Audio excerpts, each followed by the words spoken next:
Good morning, it's Brian. You are on the Art of Startup War.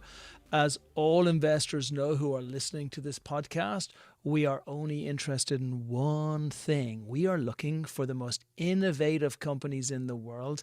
And as quickly as we possibly can, we invest in those companies and make sure that we are part of that journey because we know what the upside looks like. It's not just about building a multi-billion-dollar company. It's about creating the future itself and being a part of that, which is why I absolutely love doing these podcasts because we only do them with our companies. So this company that I'm going to speak to today, it's on the edge of everything. I mean, it's just everything. If we're going through the biggest change the world has ever gone through, whether it's digital money, whether it's digitalization in general, whether it's how we live, whether it's how we see our lives, this company represents absolutely all of it. It's going to be a really, really exciting podcast episode because we're going to look at not only how is the company scaling, which is one of the quickest scalings from a startup company that I've ever seen, but also the innovation that's actually coming into it. It's truly mesmerizing. So without further ado, I would like to bring on Jared from Cosmic Wire. Jared, hey buddy. Hey man, how you doing? Great. Happy New Year. It's just fantastic to speak to somebody who doesn't have COVID in this precise moment. Actually, I'm recovering from COVID. I've gone through the hellfire with the rest of the world, and it's not stopped you. You didn't stop for a single second. You went hard at it all the way through. Yeah, no, that's the only way we can go in startup land, man. So it's been pedal to the metal from day one, and we haven't looked back. So. Oh, well, listen, so I was fortunate enough to meet you a couple of months back and truly blown away. I still remember the first time when we sat over in the dojo and you came in and you talked about your vision of a world to be. I was blown away. And I went back and it was late in the evening. And when I started the meeting, I was tired. I'd been hitting it all day. And then I started talking to you. And then 2.5, 3 hours later, whatever it was, I just went home buzzed, and I was digging through NFTs after it, and I was digging through chain of custody afterwards, and I was digging through the metaverse, and I was digging through the future of everything, and I was like, yes, this is what is going to define 2022. Truly, God is my word. I was so friggin' excited. I was so excited. I went back to my wife and I said to her, the future of you as an artist and how you are going to monetize it as an artist is through Jared and what he's doing with his company.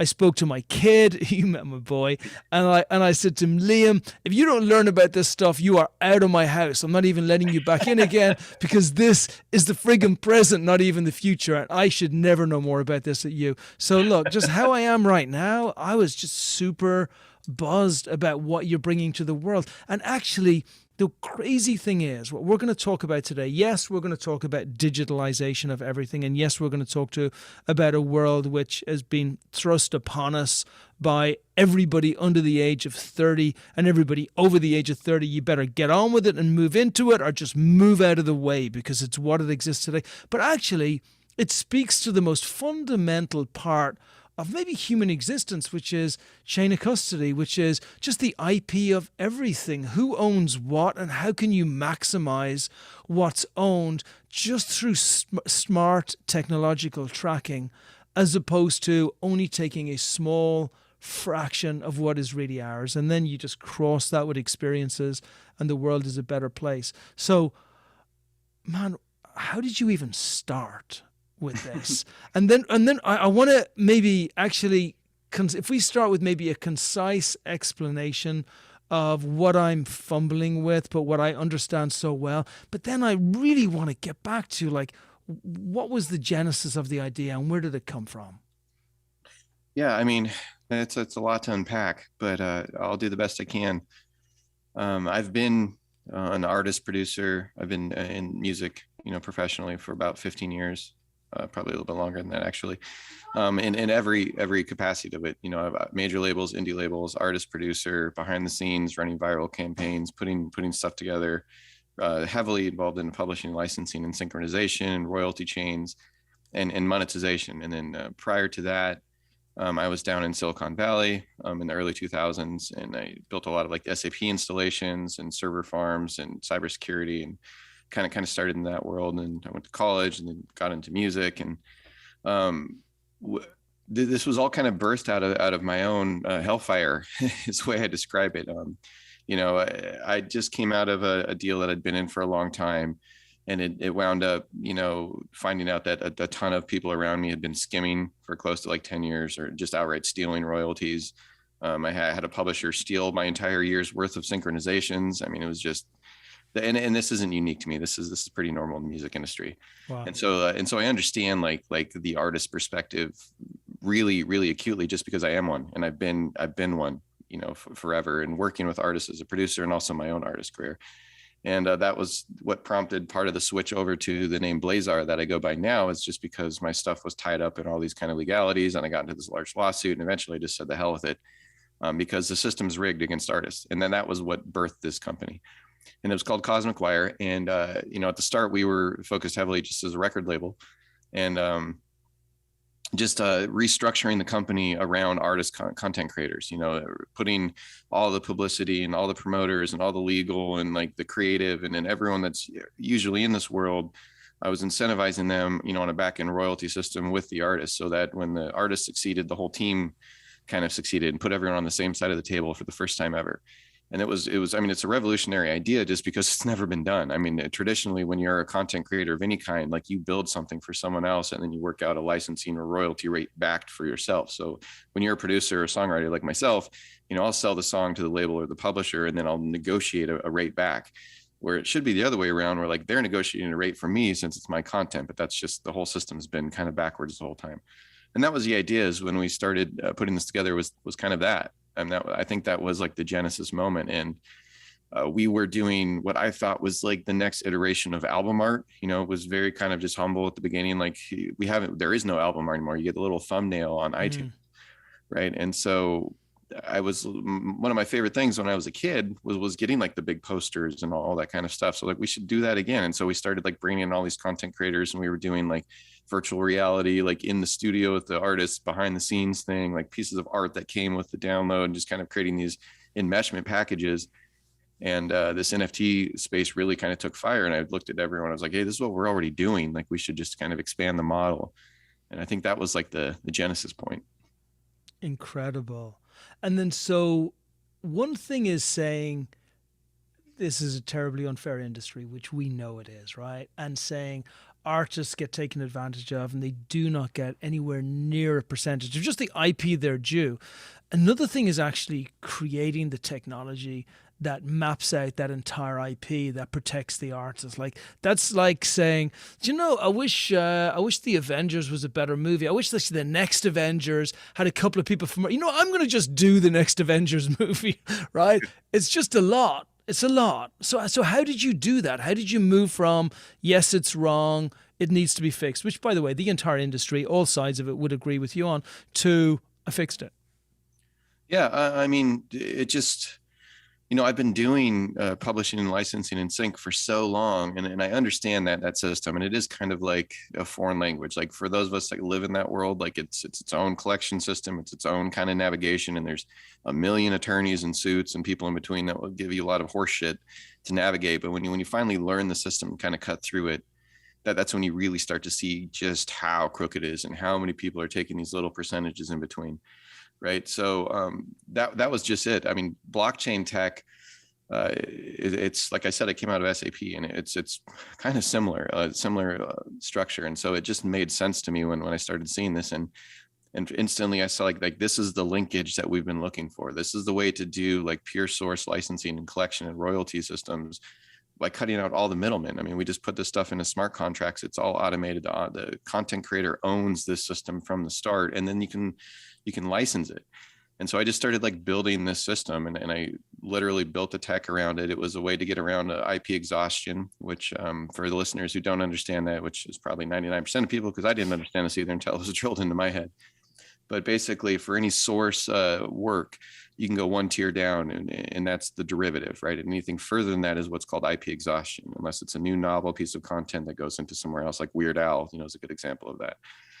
But unless a function is being applied to it. And so that instantly got me thinking, and I was like, well, we have blockchain, it links everything together. Like, if we apply a function to that, then we can have these royalty chains go on in perpetuity. So I built this system using cybersecurity and cyber encryption through one of our partner companies called Encoded, and they have the Department of Defense contract for all the 3-letter agencies. They protect our spook data, and it's the only cybersecurity firm out there that I've ever found that has no backdoor. It's a completely scrambled system, and that's what we wanted to do. With the idea being that if you're a songwriter, which is how this started, obviously, I could create a source NFT, and this is all tech like that we built. And so it's a non-tangible NFT, but it's an NFT that has like all of the master rights, the licensing, the copyright, the people who recorded on the project, all of the collection information, your PRO, et cetera, that you would put into a normal, 27 documents that you do when you go to do this. And we put all of that into this source NFT, and then we encrypt it, right? So function is being applied with our little watermark. And so that means everything then is derivative, because if you think about anything on Earth, everything is derivative. It's like when you listen to music, you have a tape or a CD or a manuscript or a piece of sheet music or something like that. And that's all derivative of the idea. So my thing was that if we just tokenize that idea as a source, and all those things are derivative, and we can tie them all together. So now using our tech, we can take a song, and if we go to like movies or synchronization or mechanicals or license to the distributor or the label or the social networks or the streaming platforms, et cetera, all that stuff's linked through this chain. All that stuff is tied to the content creator. So it empowers the person who builds this content initially. And I tell everyone that the second that you create anything, you should blockchain that with all of your authorship and copyright and et cetera. And then that creates the modality. And that was kind of the crux of the company. And then I just started filling it in with everything else. And that included like the 3 legal firms that we now have, and all the press agencies, and then all the development teams. Then we got into AR and VR, and then metaverse manipulation, and then mechanical licensing, which now, like through one of our partners, we have the patent on that as well. So we can link these physical objects to digital objects, and now it goes across to all mediums, and they can all be linked through the source NFT. So it really is just incredibly powerful ways to monetize.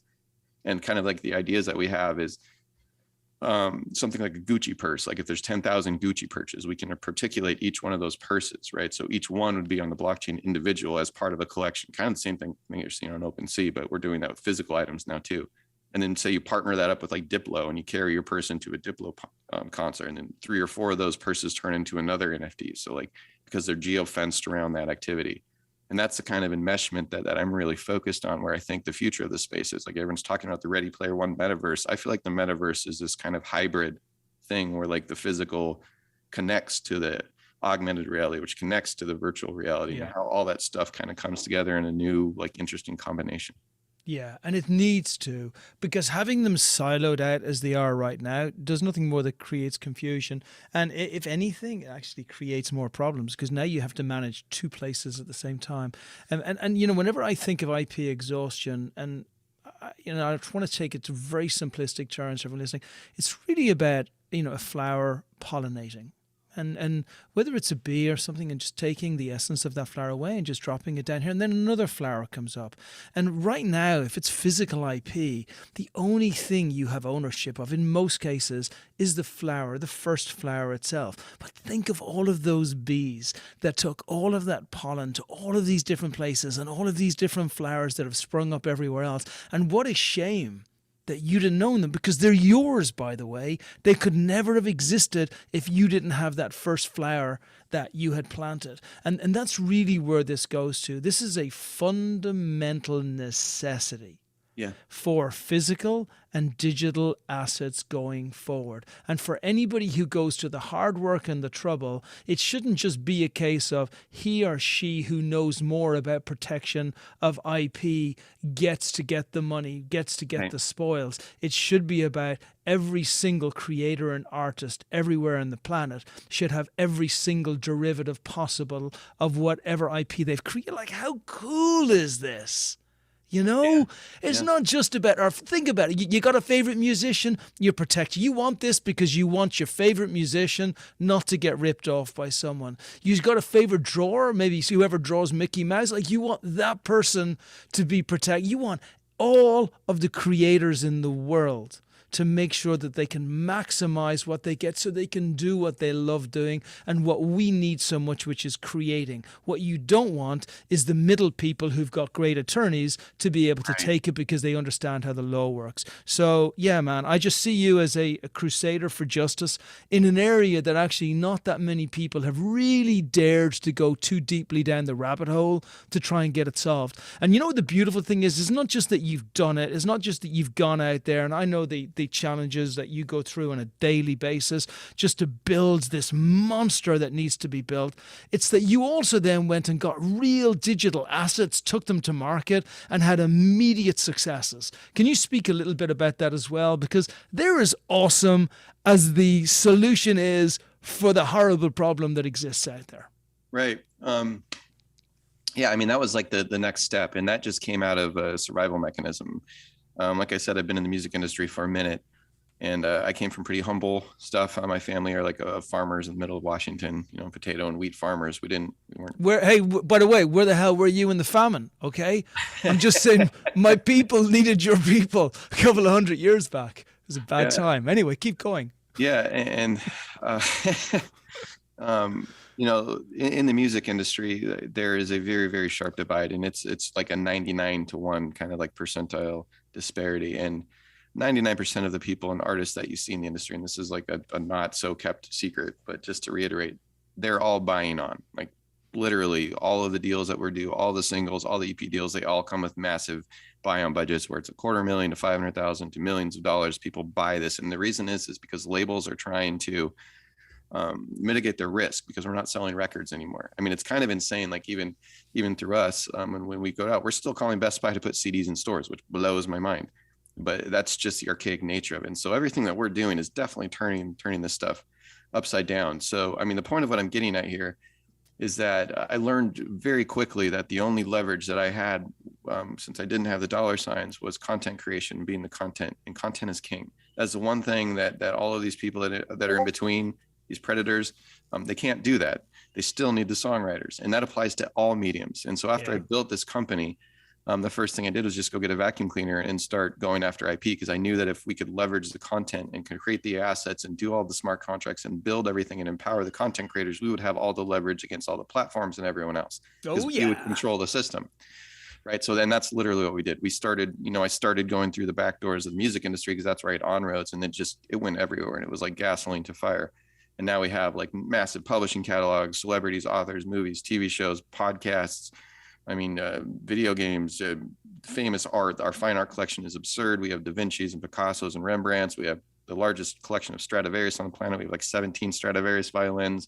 We have massive publishing catalogs. We have entire TV shows and movies, and people are just coming. And not only are we getting like artists, we're also getting like the art and content creators on like the graphic design side of people that have been working, for all these companies like Twitter and Lego and et cetera, because they're it's the same thing for them. Like they're being used. And in this system that we've created, where it's like an open sandbox, everyone's working together. Everyone's part of the infrastructure. Everyone's tied into the effectiveness, and it's incredibly powerful. And all of our deals, we don't do these exclusive like noose deals. Like you're exclusive while you're with us, but you can leave at any time.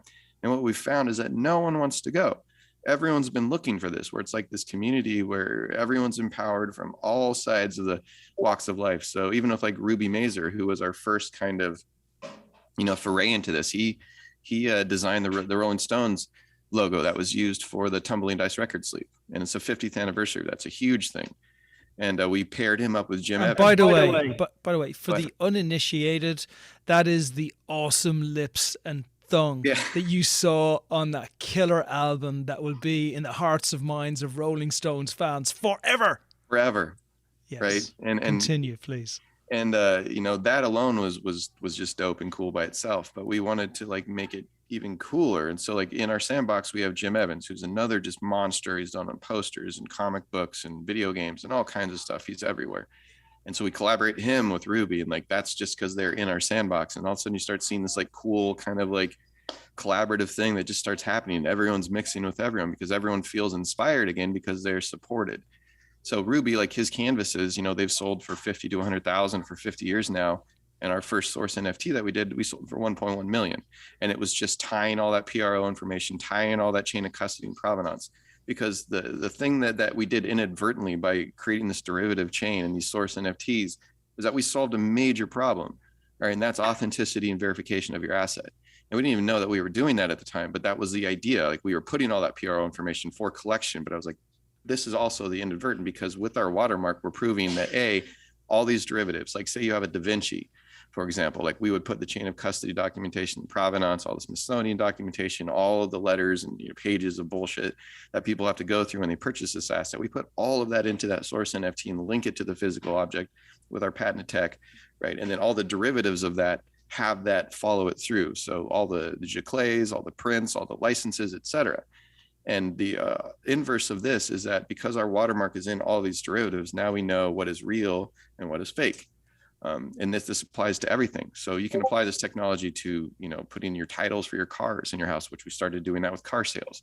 We sold Eddie Van Halen's Ferrari, and inside of that, we put like the titles to the car and all the provenance and where that had been, and all the records around the car, and just makes things have a different kind of legitimacy, because that's what everyone's trying to do with their stuff anyways, is protect what you have, prove what you have is authentic, and make sure that people can't pirate it, right? And that's the technology that blockchain has really brought. And obviously, like the system is kind of in this learning stage right now, but it's very, very powerful, and we're seeing the effect immediately. And this applies to everything across the board. I love it, man. And you got me there. I've moved on now from actually getting chain of custody to the potatoes that there should have been back in the famine, and then moving towards thinking, oh man, it's like everybody being Monsanto. And then it's like, no, it's like all of the farmers being Monsanto. Like that's what's cool. Yeah. And then I moved from there to thinking, whoa, well, hang on a second. What the hell was going on in Eddie Van Halen's car? So if you can actually create experiences that show all of the good things that he did in his car throughout the years, then I get to live a bit of Eddie Van Halen as well. And that's what this is. It's not just about chain of custody and making sure the IP is there. That's really, really, really important. It's also about the experiences on the journey that took that physical or digital object to its current place. And that means everything. Look, we are we're a group of storytellers. We've been a group of storytellers since the first couple of folks were sitting out there around a little old campfire. And we're a group of storytellers right now. And half the reason why there's so much depression and alcoholism and just mental health problems in the world today is because we don't get the opportunity to tell stories to other people like we did before, right? So you're really enabling that inside the experiences that these NFTs that we've created and been tethered to the physical objects. So now you have it all. It brings it back to the entire definition of what it was supposed to be in the first place. A phenomenal experience whereby whoever created the experience gets to live the experience, as do the people they choose to be a part of that experience, and every single part of it, including the bits that are owned by who, when, and how, for every single part since its existence at the beginning. It's just awesome. Yeah, I mean, that's literally it in a nutshell. We call it enmeshment. It's new, robust ways to dive into the properties and things that we love in a deeper way. It's like through the looking glass a little bit further. And if you think about it, it's not any different than anything we've been doing the whole time. I mean, you go to a concert, you buy better seats, you get green room access, you get the special editions of things, right? I mean, that's what it is. We're all just storytellers. It's exactly right. And now we can link all that stuff together. And the inverse of this is that it really does empower everybody. And when we do our generatives, and like we'll do and generatives are just like AI will come in and like alter the art into these like different algorithmic things, and it's pretty amazing. But we also open that up to content creators, like individuals, people, all of us, because that can all be linked through the derivative tech too. So these things, these webs just grow, and literally every human on earth is now a direct to consumer content creator. We're all artists, we're all creative. It's opened the imagination of everyone, and it's access to everyone. And that's the difference between Cosmic Wire and everyone else. We really come in as a platform agnostic, democratized company, a true Web3 company, with the idea being is that when you come into our sandbox, you're surrounded by infrastructure, people that are only there for your success. And we build these properties from the top to the bottom. And then we go to all the platforms, right? And we license to them, because the platforms are just department stores, right? When you have stuff that has value, like the Rolling Stones lips or anything else, like there's already an intrinsic following to that. And you can go and if we can drive traffic to those things and we can advertise those things and make these assets, and experiences, things that people really want to be a part of, then all the department stores or platforms want to carry that as well. And that's how we've just approached the whole space. And it is a lot different. I understand that, but for us, it's extremely powerful. And I think that this is what this space has always meant to be. And this is where we're pushing and driving. And like, we are definitely like kind of like a lone wolf in the space, but it's really catching on. And I think that it's exciting both to not only the content creators, but the people that are building the content for the content creators and the people that are participating. Like literally everyone is enmeshed with each other because we're all building this together. Even the AMAs that I do or Zooms, through our Discord where I'm talking to our community, that's it. It's like, what do you guys want? Like, what do you want to see? How do you want to participate? Like what's exciting to you? Like what's getting you excited about these projects? And like literally just bringing them into the creative process. And it's powerful, man. It's like, it's a community that's just come together and everyone's kind of had enough, right? It's like, we've all dealt with the old way, this new way. It's a different thing. So I want to move in the last 10 minutes or so. I want to move into what 2022 looks like. Oh boy. And where we take it from here. Before we get there, I'm just going to actually, we're going to take a little pause. There's like a beep, beep, beep, beep, beep, beep, beep, beep, beep. Yeah, that's not me. I'm not sure what that is. Do you know what that is, Vincent?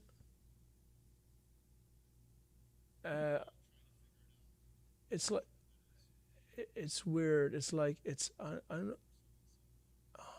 not hear the beeping. It's like a text or something. I heard it too. I thought it was like a text message is what it sounded like to me.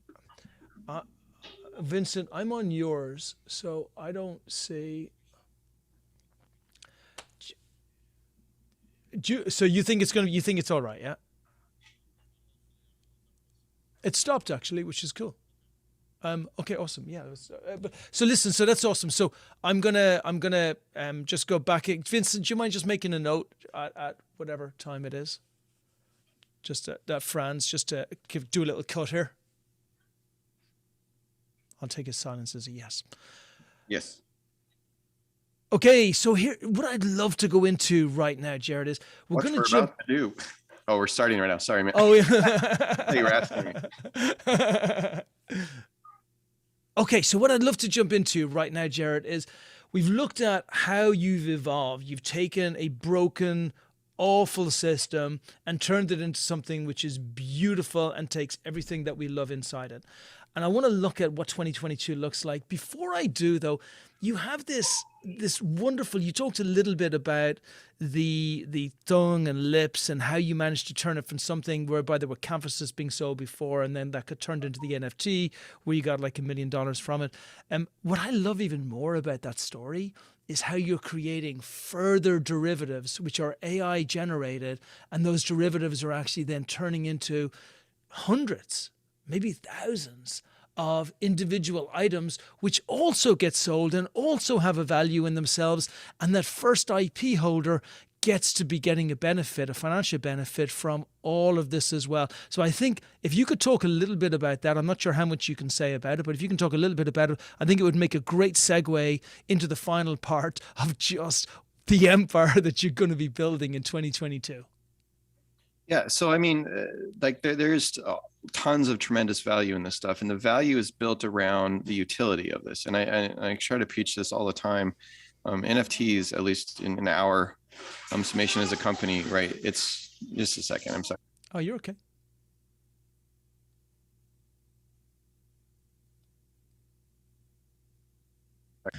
Sorry, guys. I don't know if we just want to jump back in there. But you're okay. Yeah, you want? I'll do it again. And don't worry. Like we've actually, it's been perfect so far. So don't even worry. And we can do this last bit a couple of times. So look, this has been really exciting talking about how you've taken a broken, awful industry and turned it into something beautiful where the artists get to be the creators. And the more I think about it, actually, it's not just creators as I think of creators who are brilliant, innovative, amazing people in the world. It's me and you and everybody and the whole world. And all of us are now being protected for the IP that we're creating. And so I really want to go into what 2022 will look like for you, because you're like a speedboat. You're like a cigarette boat over in Miami. Like you're going at the speed of I don't even know what. But just as you... ludicrous speed. speed. It's ludicrous. Yeah. So I want to talk about that, but if you could incorporate into that whole 2022 talk a little bit about the derivatives that you're also doing on that awesome Rolling Stones image that is creating even more IP revenue and experiences for the original generators. Yeah. So 2022 for us is all about kind of expansion. We've put together the crew, like we've built all the infrastructure, we've gone to market, and shown how the system works. So now we're in the scalability part of the company, which is really exciting for us because this does scale. This is automated. This is a very powerful system that we've put together. So 2022, the main thing about all this derivative stuff and NFTs in general is just about creating utility and value. And that is everything, because there's a ton of like pink stock rug pull scams out there right now. And what we have to do is if we show people what this stuff can do and let them actually experience it, this system is going to grow because it's incredibly powerful. It's incredibly enmeshing. It's so exciting. If we keep doing rug pulls and pink stock scams, we're going to break it. So that's been the main thing for us, is to make sure that everything has value and utility. So in the case of our generative with the Ruby Mazer lips, all of those things, like he's giving out hand numbered giclées, basically, randomly on everyone that has this inside of their wallet. You also get like percentages off of all forward Cosmic Wire drops. If you purchase on this whitelist, and you get a bigger percentage off of the next whitelist, and it's cumulative, and it just kind of keeps going. Thirdly, is like we're all about creating real experiences. So we're building like actual metaverses, and our partners Digital Nation with that, and they're absolutely incredible. Partnered up with Unreal and Sony and Dolby. And our metaverses are light years ahead of the stuff that you're seeing right now. And we just unveiled a bunch of these last night in our Discord. And it's, you get your access with your NFT. You go in there, and there's like the public lounge area, and then there's the extended VIP area that's even further back. And in that VIP lounge with these passes, you go in there, and Ruby Mazer is being live streamed in there with volumetric holograms, painting in real time. You can sit and watch and interact with him. And inside of there, he's creating one-of-one NFTs and works of art that he's giving out to people that supported and joined this community, because that's what it is. We're building this kind of enmeshment. People that are fans of this art, people that love what he does and his story and everything else that's going on. And on top of that, Ruby, when I'd met him, he had just been diagnosed with terminal cancer with 6 months to live. And that was a year ago. And what really drew me to him initially was just, when he was given that news, he was like, well, I got to do one more exhibit. It was just like, he didn't get caught in the grief of it. It was about, what can I do with the time I have left, and what kind of change can I implement with that time? And so that whole piece of it for him has been a huge deal. So philanthropic reasons for us, we partnered up with the actual charity Fuck Cancer with Ruby. And so like this, he's for all of 22, he's the kind of the spokesperson. We're tying all of his drops into that. So it's not only like the utility for like going into these metaverses and creating this cool experience and letting people come in and get these one-of-a-kind experiences and NFTs that he's creating for you, art. You're also doing this kind of massive campaign with this large charity that he's focused on implementing change. And so tying all this kind of stuff together is what this space is. It's like, can we come together? Can we do something cool? Can we do something impactful? It's simple things like doing stuff that matters with people that matter, for people that matter, which is everybody. And that's what we all want to be doing. And so that's kind of the crux of the idea.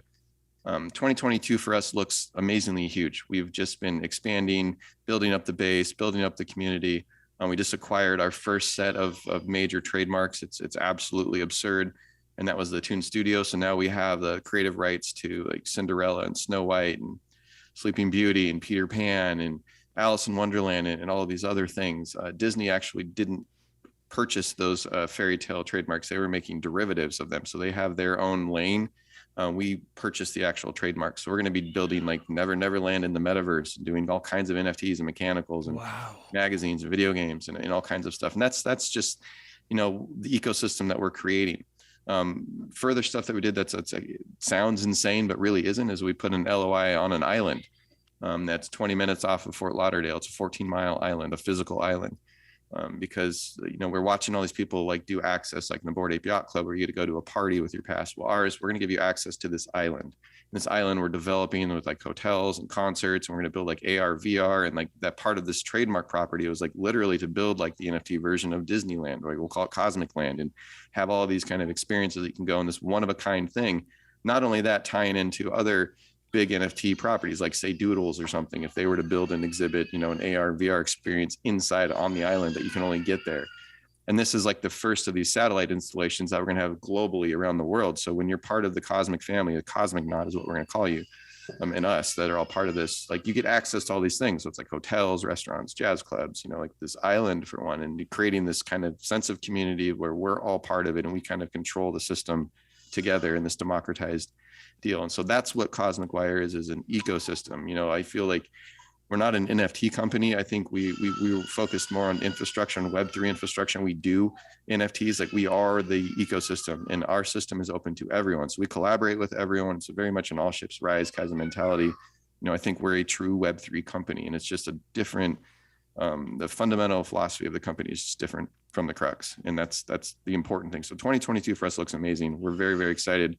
Our first drop, of the year comes on January 5th, this Wednesday.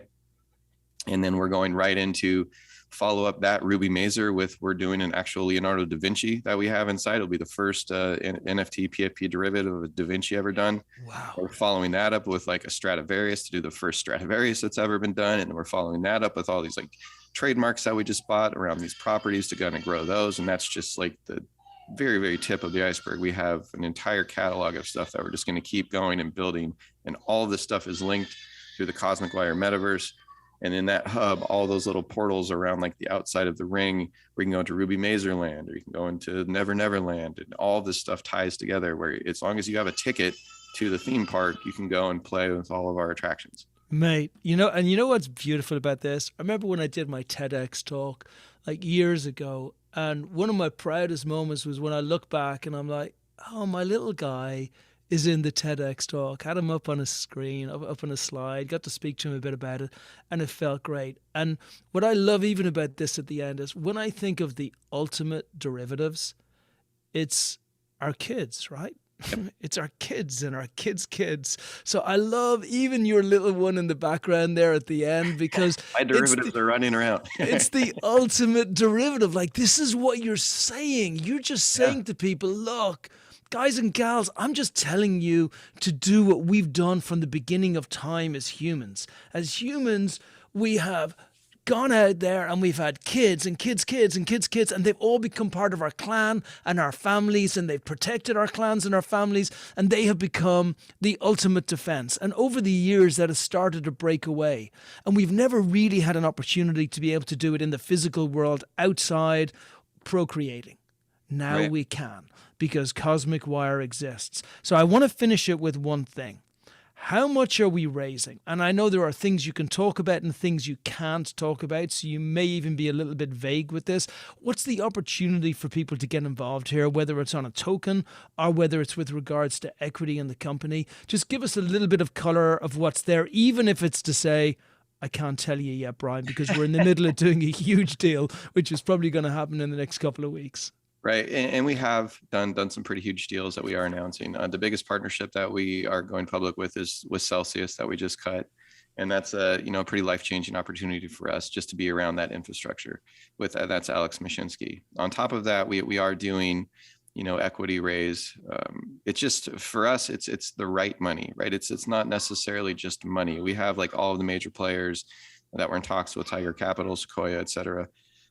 But the main thing is we don't want to institutionalize this company. Like, we want people who understand the space, who are excited about the space, and understand what we're building, because what we're building is the antithesis of that. Right? This is a democratized, platform agnostic. We're looking for, biz dev people with strategic partnerships that want to come in and grow the ecosystem. Those are like our ideal investors. And there is, board position availabilities. There is equity. We haven't taken any money as a company, until like literally right now that we're negotiating. So the equity is entirely owned by myself and the C-suite. And we're positioned to really kind of move forward in a very advantageous position. So what we do with our investors and the talks that we're currently in is like, there is people that want to come in and like that biz dev capacity, or like get part of the think tank for equity, obviously. And then there's also people that just want to be part of like purchasing thing, because there's a hold co that's tied to us, like this property that we just bought all these trademarks around, like Peter Pan and Snow White, etc. So we're buying those IP, we're putting those into a hold co, and that hold co is exclusive license in the Cosmic Wire, with the idea being that we're going to IPO this entire thing, right? And because of our multi-processor tech in front, and with Celsius being the bank and back, what we've done basically is vendor locked all of the other platforms and protocols who don't have multi-processor technology. So what we're working on and what we're launching is the universal token. We're going to call it Earthcoin. And this Earthcoin will be able to go and integrate into any blockchain that wants to come and play within the system. And the system is just democratization, right? So it's not a controlled system. It's the ecosystem is used loosely. It's kind of like a plane in geometry. This just goes on forever. As long as you want to come and participate with everyone else, you can still stay in your democratized lane, but being able to bridge back and forth without all the crazy minting and having people having to worry about wallets and seed phrases, right? That's what we're working on, because everyone's talking about NFTs and this tech, but the amount of people using it is very, very small. We haven't reached mass consumption or digestibility. Everyone wants to come play with this stuff.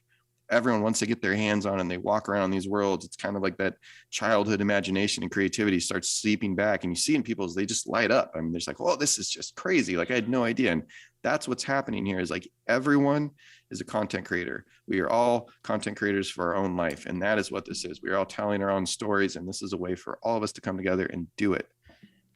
Hallelujah, baby. That's exactly where I'm leaving it. Listen, Expert Dojo could not be happier to be on this trip with you. I could not be happier to be on this trip with you. I believe in you. I believe in your vision. I believe in your just absolute endless energy to get this out to where it's got to today. And 2022 is going to be a year where the whole world is going to hear about Cosmic Wire. Congrats, man, on it all. Oh, well, thank you, man. It's always, and we appreciate you, coming in to support us. And it's just humbling to have all the people that have, like even in Discord, we've gone from like 200 people to 9,000 in 3 weeks, and it's just organic and people getting excited. And that's honestly what propels us, because we are a startup, right? We are working like dogs, 20 hours a day, all of us, to try and push the snowball up the mountain, because we all see it. And that's every piece of kindness like this is what keeps us going. So thank you.